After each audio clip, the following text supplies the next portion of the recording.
Means 2025 में 8 अप्रैल को shift 2 में क्वेश्चन पूछा गया था। क्वेश्चन में सिंपली हमें इन कॉम्प्लेक्स स्पीसीज़ का कॉन्फ़िगरेशन करना है और बताना है कि किसका हाइब्रिडाइजेशन जो है वो sp3d2 आएगा।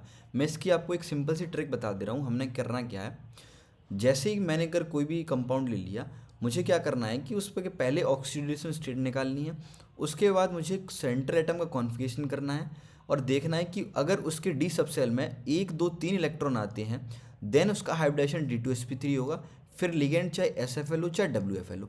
इसी तरीके से अगर कॉन्फ़िगरेशन हमने किया, अगर 4 5 6 7 इलेक्ट्रॉन आए, अगर WFL है लिगेंड हमारा तो हाइब्रिडाइजेशन sp3d2 हो जाएगा, और अगर SFL है तो D2sp3 हो जाएगा। अगर 8 9 10 आते हैं, ऑलवेज हमारा जो हाइब्रिडाइजेशन होगा वो sp3d2 होगा, लिगेंड चाहे WFL हो चाहे SFL हो। मैं यहाँ पर एक एग्जाम्पल ले रहा हूँ।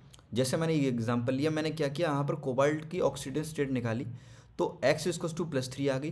कोबाल्ट का जो कॉन्फ़िगरेशन होता है वो Argon4s2 3d7 होता है, ये बात हम जानते हैं। मुझे 3 इलेक्ट्रॉन यहाँ से निकालने हैं, 2 इलेक्ट्रॉन इससे निकल गए, 1 इलेक्ट्रॉन यहाँ से निकल गया, अब बन गया D6। अब D6 और NH3 SFL होता है, D6SFL D2sp3 हाइब्रिडेशन बन गया। ठीक है, अगर मैं यहाँ पे SF6 की बात करूँ तो यहाँ पर सिंपल सा कंपाउंड है, मुझे फॉर्मूले पुट करनी है वैल्यू।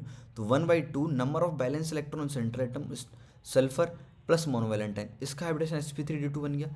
इसकी बात करें तो यहाँ भी मैंने क्या किया, पहले ऑक्सीडेशन स्टेट निकाला, मैंने कॉन्फ़िगरेशन किया, क्रोमियम का Argon4s1 3d5 होता है, 3 इलेक्ट्रॉन मुझे निकालने थे, 1 इलेक्ट्रॉन यहाँ से निकल गया, 2 यहाँ से निकल गए। अब बन गया यहाँ पे D3, ये WFL होता है, D3 पे WFL हो तो चाहे SFL हो D2sp3 होता है, तो यहाँ पर क्या बन गया D2sp3। इसी तरीके से आगे आप सॉल्व कर सकते हो। ठीक है, और जैसे अब यहाँ पर इस केस में देख लो, अब ये sp3d2 क्वेश्चन पूछा था तो 1 2 और इधर ऊपर ये 3 हमारे कंपाउंड हो गए, तो अपना आंसर हो जाएगा 3। ठीक है।